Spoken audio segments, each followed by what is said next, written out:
Today I want to talk to you about leftover friends, Dibs and Dabs. You ever feel like a friend that only gets the leftovers? Yeah, me too. So good morning, this is Aunt Beth. Welcome to my lamppost. So, when I was growing up, Sunday night was Dibs and Dabs. And what that means was my mom would clear out the refrigerator of all the little pieces of leftovers. And we had some required warming up. Microwaves had just become available for the house. So we had a whole smorgasbord, but it was not even really one serving for one person. It was all Dibs and Dabs leftovers, because it cleaned out the refrigerator on a regular basis, and my mom did not have to cook Sunday night dinner. And if there weren't any Dibs and Dabs, we had pancakes. Anyway, leftovers. And sometimes I feel like a leftover friend,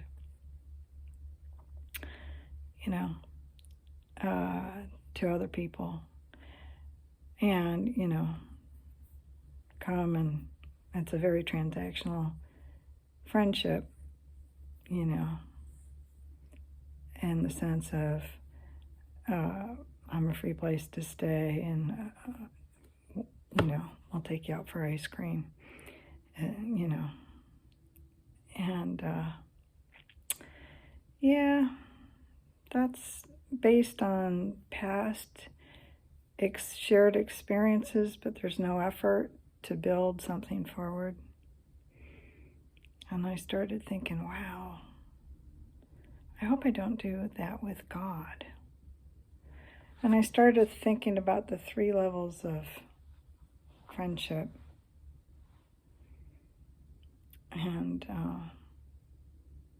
it's very fashionable to talk about boundaries today. But I realize that God has boundaries.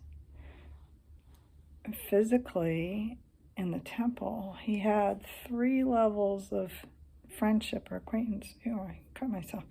3 levels of friendship or acquaintanceship. Relationship.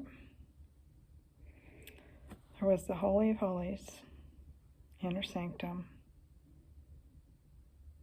Special occasions, very private. And the most important things were reviewed and discussed there. And then there was the next level, and this was a very transactional kind of thing. And so the secret place, and then there was a veil, physical boundary, and then there was a place where the next level down of relationship occurred, and this was extremely transactional.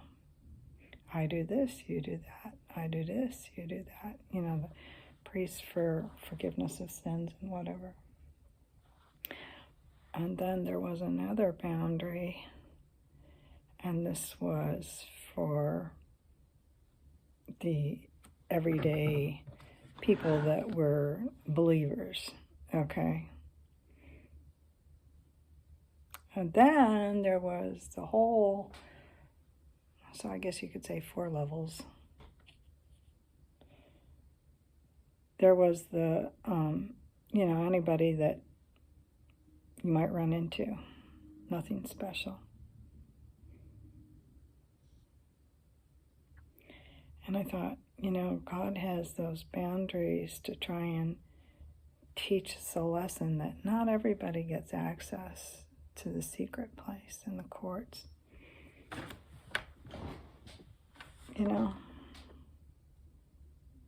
But am I doing that with God? Am I treating him like a dib and a dab? Very transactional. What can I get out of this relationship based on history, not necessarily based on building forward? Am I opening up my heart to the secret place so that God and I can have some very relational based conversations and really develop a friendship. I want my relationships, my friendships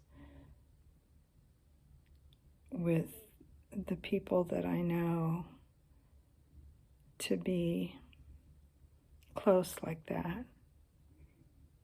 You know, I don't want to be just a free place to stay. Well, you know, they go and visit everybody else. And I was thinking how often I hope I don't do that to the Lord. You know, just sort of use him to get my needs met and then spend my whole time visiting everybody else. Wow. You know, God is a family man. He's calling us into relationship.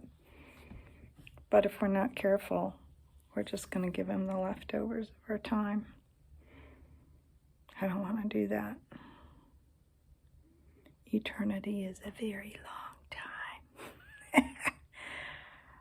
You know, I don't want to be in the outer courts. I want to be in the mix. You know, not for what I can get out of my relationship with the Lord, but for him. You know, time spent with him. So, I guess I can learn a lesson from boundaries are healthy. Saying no and holding firm with some guidelines on relationship is a good thing. Anyway, just some thoughts. Don't be a dibs and dabs friend. You know, especially with the Lord. So, have a fabulous day. All God's best.